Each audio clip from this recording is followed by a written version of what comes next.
Picture this for me. You're hanging out with your bros either in high school or in like any typical class. Your friend group is quite diverse, but you always got like one guy who's just more talkative, just more loud, typically the funny guy, right? And his whole stick is just about making jokes and kind of roasting each other. Like, girls don't get this, but typically in conversations with other guys, like, really, if you really boil down what we're kind of talking about, it's always just slander. It's always about just flaming each other. You boys, you get it. Imagine that you in your group, everyone's just get their own share of his shit. Something he says is funny. As soon as he gets like more attention, he just sees that his jokes are funny. Like, he keeps on going. Some things are just kind of funny, but other things is just a bit more sinister, a little bit more rude. It just gets louder and louder, like people are laughing, right? They love his jokes. But in the corner of your eye, you see that one of the other bros kind of just tagging along his jokes. He's not really laughing that much. And some things he just says to that kind of guy who doesn't really say that much, it's kind of hurtful. You kind of just don't really think much of it, but you see kind of the other bro who's not really laughing that much. You hang out on Discord together, but you never like send replies to him kind of directly, just talking to him one-on-one. You may have noticed that the guy has just become more isolated, doesn't really talk that much, and you just spot under his eyes, got really like baggy eyes, just looks more tired than he just normally seems like.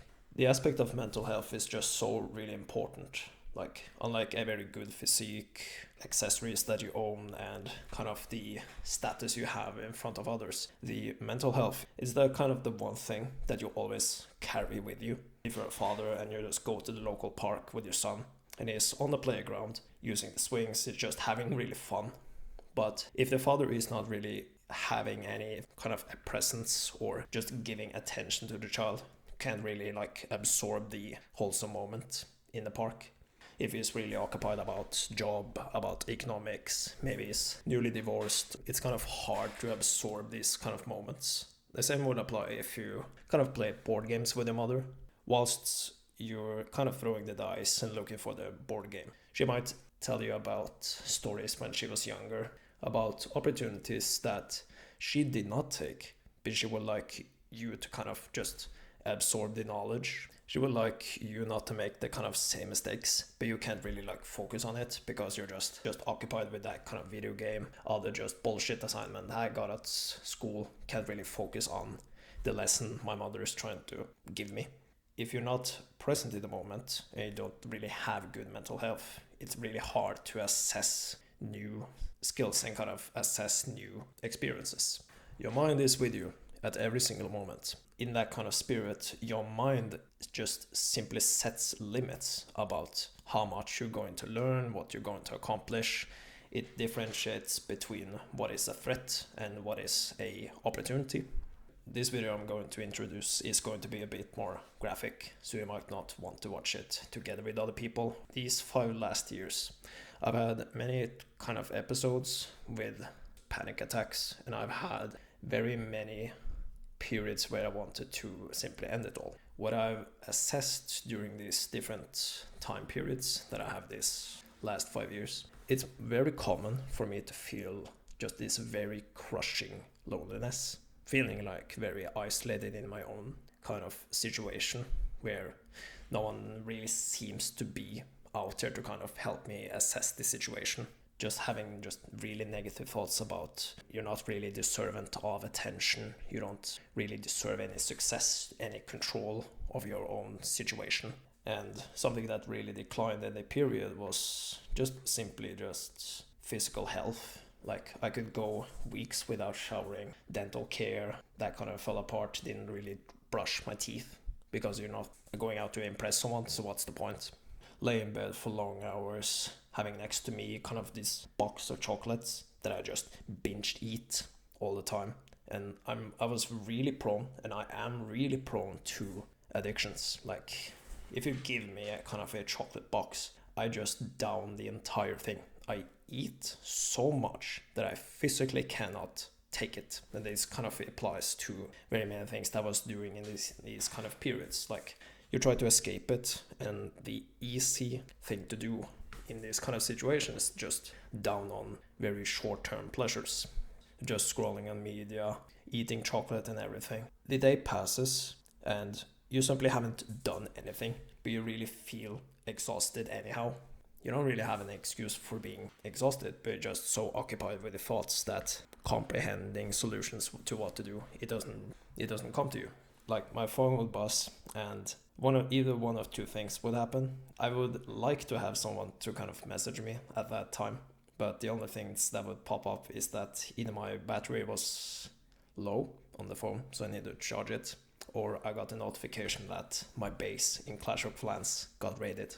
That's kind of the only thing that I got on my phone. I would say from both my personal experience and also in the field of nursing, I can very confidently say that people in these kind of situations, they behave somewhat differently from each other, but I would say that there are just some key factors that just seems to be very obvious with people who are dealing with suicidal thoughts. Perhaps the most common thing, isolation, and is really prone to happen with men. It kind of feels like with men, you don't necessarily provide other men with kind of stressing information. You don't want to trauma dump them. Conversation is more about maybe jokes or just kind of hinting that a problem is existing, but you don't directly tell someone that you are struggling because you don't want to bother them. In other settings where I'm dealing with other patients who are dealing with these kind of problems, I want to help them and I'm going to assess the situation. It's either one of two responses that I get. How are you doing? I'm fine. And no like build up to that. It's just a flat response. You just say you're fine because it's very easy, kind of defensive. I had one other time where I asked a similar question. He said, Sivert, if I were to say no, what are you going to do about it? He knows that truly, deep down, I'm just there for doing a job. The kind of things I do, it doesn't really feel grandiose to him. Simple small talks and just simple messaging over the phone. It's not gonna cut it. If you want to prevent someone from ending it all, if you ring them, they may not answer. If you're trying to set up appointments, it's very easy to cancel.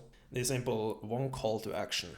You need to show up, come in, uninvited, unprompted, and you're going to take the lead. They don't really have power or the control to kind of make their own decisions. And it's much easier to latch onto people when they take the lead.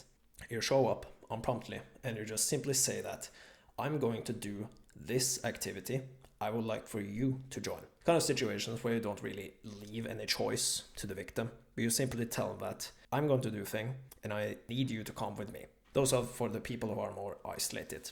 I'd say by far the most dangerous thing about people with very suicidal tendencies is that when you are in new social settings, he is very loud, suddenly just gets a spike in his mood. It's really important not to mistake them from being happy. It's not really natural for people to go all the way down and suddenly go all the way up, like kind of euphoric. That's kind of the one thing that you need to suspect. Once they are very positive and very outgoing, they may have accepted the terms, the circumstances that they are in, may have accepted that they're going to simply do it. Simply just loud actions that they have.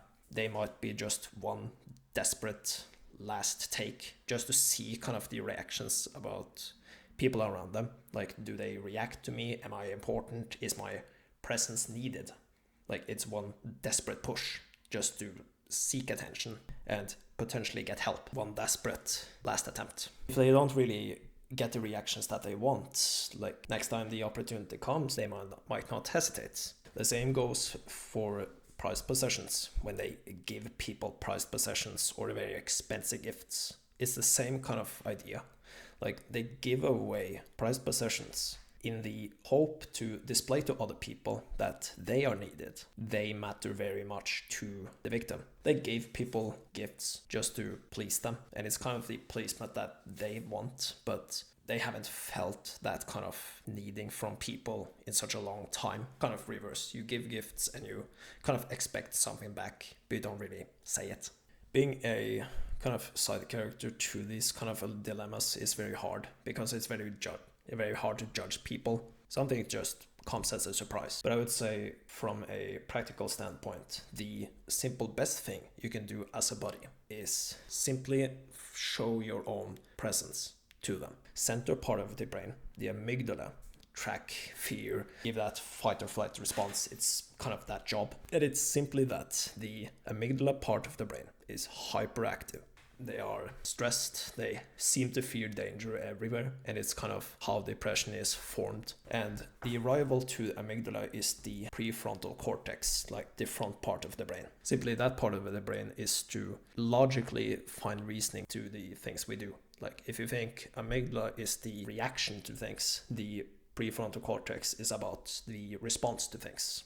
With people with poor mental health, their amygdala is hyperactive, prefrontal cortex is just sleeping. In the act of showing up, your role is not to argue with the person who is struggling, telling them that they are wrong for feeling this certain way, because you're just going to piss them off. You don't necessarily have to talk about the problem itself, because they already know they have a problem. And they kind of fear that when you're going to talk about it, they're going to be very defensive. Simply you being there, maybe respond to the things they say.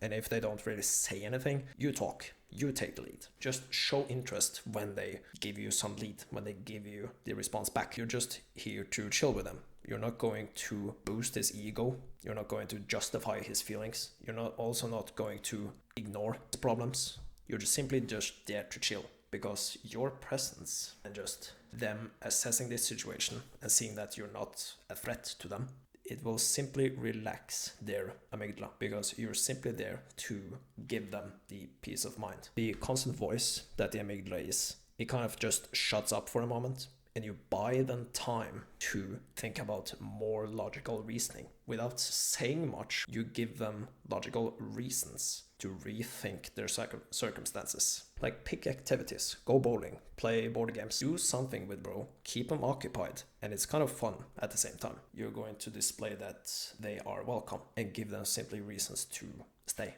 Of course, the very unsexy answer to this is that you cannot save everyone. Like, that's very honest. You can't really save someone who doesn't want to be saved. You can't force someone to stay. But at the very least, when you show that you are interested and you show them that they are welcome, it makes it so much easier to step out of the woods. Once they kind of get the ball rolling and they get ideas about things they want to work on, that's when you know that your activities have been successful, because now they're focusing on other problems that they're going to fix. And as soon as you get a purpose, and as soon as you get this kind of timetable to manage your time, it's much more easier to stay around. Check out Underbros. They need you. Stay strong. Work on.